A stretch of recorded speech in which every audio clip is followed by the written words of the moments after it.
Ассаламу алейкум, урматтуу мекендештер. Арбаңыздар, бүгүн 25 май 2024. Силер менен кайрадан миграция жаңылыктары. Сөз баштарынын астында биздин YouTube каналды колдоп, досторуңуздар менен, туугандарыңыздар менен бөлүшүп коюңуздар. Себептеген миграцияга тиешелүү эң актуалдуу суроо жоопторду ушу биздин каналдан ала аласыздар. Россия Федерациясынын мамлекеттик думасында чет элден келген жарандар Россияда 90 күндөн ашык жүрбөөсүн сунуштап жатат. Москва областында кайрадан скинхедтер жандана баштады. Санкт-Петербург шаарында миграция борборунда миңдеген чет элдик жарандар өздөрүнүн документтерин ала албай жатат. Москвада жана дегиле Россия боюнча документ жасагандардын кармап, алардын ичинен тилекке каршы кыргызстандыктар да кармалды. Урматтуу мекендештер, Россия Федерациясынын мамлекеттик думасында миграция жаатында бир аз сунуштар болуп атат. Ал сунушта болсо, чет элдик жаран Россия Федерациясына миграционный картасына частный визит, же болсо туризм, же гости деп жаза турган болсо, аны жылына болгону 90 күндөн ашык жүргүзбөсүн сунуштап жатат. Азыркы учурда ошо частный визит менен келген жарандар Россия Федерациясына 180 күн жүрө алат.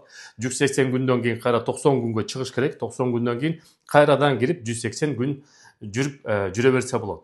Жакында эле ошондой системаны Кыргызстан тарапта киргизген, визаран деген системаны ат менен кылып, Кыргызстанда дагы чет элдик жарандар ошо 90-180 күн 90 күн жүрсө 180 күн кайра тышка чыгыш керек. Ошол себептен сөзсүз түрдө Россия Федерациясына келип атканда ошо миграционный картаны текшерип коюңуздар, частный деп жазылып калбасын. Работа деп жазыңыздар, эгерде ким окууга келсе учоба деп сөзсүз түрдө жазыңыздар мекендештер. Урматтуу мекендештер, бүгүнкү күндө Кыргызстанга тыйын которуу системасынын эң мыктысы бул банк мерпривилегий болуп жатат. Эмне үчүн эң мыкты? Башка банктар аркылуу Кыргызстанга рубль менен тыйын которсоңуз, ал жерден сом менен берет, ошол жерден акчаңызды жеткиресиздер. Бул жерде болсо, бүгүнкү күндө эки банк менен иштешип атат. Бул банк Байтүшүм жана банк Компаньон менен. Кыргызстанга рубль менен которосуңар дагы Кыргызстандан ошол банктардан рубль менен кайра аласыңар. Каласаңар сом менен алыңыздар, каласаңар доллар менен алыңыздар. Уюлдук телефонго эле банк мерпривилегий деп приложениени көчүрүп аласыңар дагы. Мен азыр ссылкасындагы QR кодунда киргизип коем. Тыйын которуп атканда мекен деген промокодду жазсаңыз, силерге эң арзатылган скидка менен пайыз менен которсоңуздар болот. Москва областында өзүн скинхед деп атаган жаш жигиттер байкалды. Азыр мен видео ролигинде киргизип коем. Ошол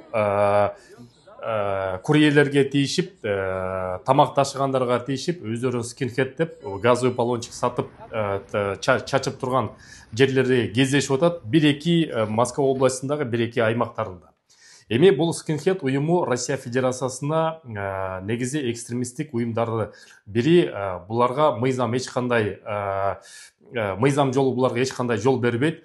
Ошол себептен эгерде ошондой учурга кабылсаңыздар, полицияга кайрылыңыздар, сөзсүз түрдө же элчиликке кайрылыңыздар, кокустан биздин жана курьер мекендештер ошого кабылып кала турган болсо. Бирок азыр ушундай учур болуп атат.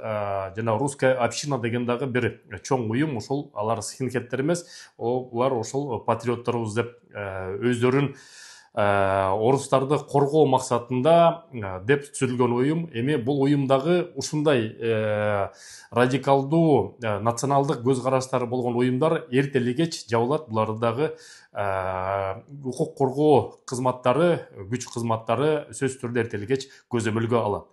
Бир аз күтүп туралы. Санкт-Петербург жергесинде массалык турда чет элдик жарандарга документ бербей атат. Бирок кыргыздарга тиешеси жок, көбүнчө таджиктер жана өзбектер патент ала албай атат. Негизи аларга бир аз кыйыныраак, себеби алар патент алыш үчүн дагы орус тили билүү боюнча экзамен беришет. Ошолун да токтотуп койду. Кудайга шүгүр, биз Евразиялык экономикалык бирикменин алкагында болгончуктан ушундай башка биздин коңшулаш өлкөнүн жарандарындай чоң кыйынчылык жок. Кудай буйруса, Евразия экономикалык бирикменин бирден бир плюсу ушунда болуп атат мекендештер. Россия боюнча жана Москва боюнча массалык рейд болуп атат. Ал рейд ошол документ жасагандарды бүгүнкү күндө ошо 15тен ашуун адамдарды Москва жергесинен кармалды. Тилекке каршы 10 чактыдай биздин кыргыз мекендештер, документ жасагандар, эмгек келишим жасагандар, регистрация жасагандар кабылып калып, азыр ошол тергөө процесстери башталды. Эми бул 322.1 деген берене, бул берене незаконная организация миграции деп коет. Ошого айыптап атышат. Эми ошол документ эгер туура болбосо, документти тууралатып алыңыздар. Себеп деген июнь айында дайыма рейд болуп турат. Ошо рейдке быйыл болобу болбойбу билбейм. Негизи плановый рейд жылына 3 жолу болуп калат. Ошо үчөөнүн бирөөсү июнь айына туш келчү эле жылда. Быйыл дагы расмий түрдө бизге маалымат болсо силерге айтабыз. Документтерди тууралап, эң негизгиси эмгек келишимин жасап алыңыздар. Документтер туура эмес, эмгек келишимин кыла албай атсаңар, анда Кыргызстанга учуп барып келиңиз, же болбосо чек арага чыгып кириңиздер. Ошол тиги чек арага чыгып кирүү боюнча бизде Москвада бир жаамат бар, Волгоградский проспектте.